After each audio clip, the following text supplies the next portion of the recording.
Talking with John Solomon and Morgan Martin from the Florida Seafood Festival. It's coming up the first weekend in November in Apalachicola. $5 gets you in. So if somebody's coming for the first time and they drive on into Apalachicola, where do they go? Where do they pay their $5? And then what? We have 3 entrances into the Florida Seafood Festival, which is held here where we're at in Battery Park. One will be at the main gate entrance, which is right next to the bridge when you come into Apalachicola. The other is on Water Street, and the other is on Bay Avenue.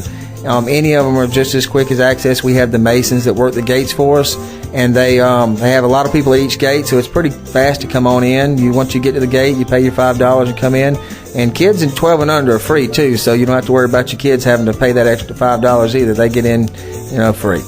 So $5 a person, kids 12 and under for free. Are you driving in or are you walking in? You're walking in. After Thursday, there is no vehicle traffic in the park, just because of insurance reasons and everything else. And you have to imagine we have a community of 3,000 people, and we estimate an average of 29 to 30,000 people over the weekend that come to the festival, so there's no room for a car. Mm-hmm. So you just find a place to park. Find a place to park. Usually the south side of 98 is where a lot of the parking goes, and it's going over to the north side of 98, down Water Street and Bay Avenue and such like that. It's basically you park on the side of the road and walk to it.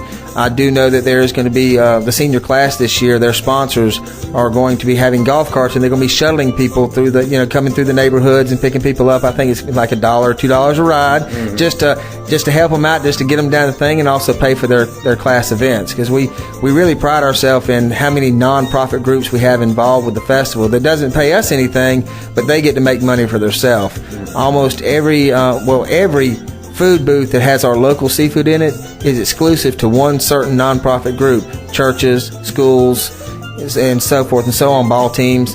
Like the Church of God in Carabel does the raw shucked oyster booth. They're the only ones in the park that can do raw shucked oysters. So everybody wants to buy them. The money goes to them. The money goes back out into the community and helps out everybody else, not just the festival, but it helps them out because they don't pay us anything. We set them a tent up and tables and say, go to town. And we're in Apalachicola in Battery Park, where coming up the first weekend of November, it's the 50th annual Florida Seafood Festival. We're inviting everyone to come on out. If you want to catch all the details online, you can go to their website, floridaseafoodfestival.com. One of the major events of the festival is the parade, and we're here with John Solomon, the director of the Florida Seafood Festival, and Miss Morgan Martin, Miss Florida Seafood for 2013. And Morgan, let's ask you about the parade. I'm sure you're going to be in the parade waving to everyone. Tell us a little bit about the Florida Seafood Festival parade. This year, our Grand Marshal will be Mr. Billy Spikes, the first chairman of the Florida Seafood Festival Board. I will also be one of the first in the parade. We will also have plenty other people in the parade, other queens, pirates throwing beads, and so forth. So come out and have a good time with us in the parade. It starts at 10 o'clock on Saturday morning. And where is the parade? And also about how many entries are there in the parade? Do you know? Are there bands and such? This year we'll have the Franklin County School Band. Our mascot is the Seahawks. And we'll also have about 130 entries in the parade this year.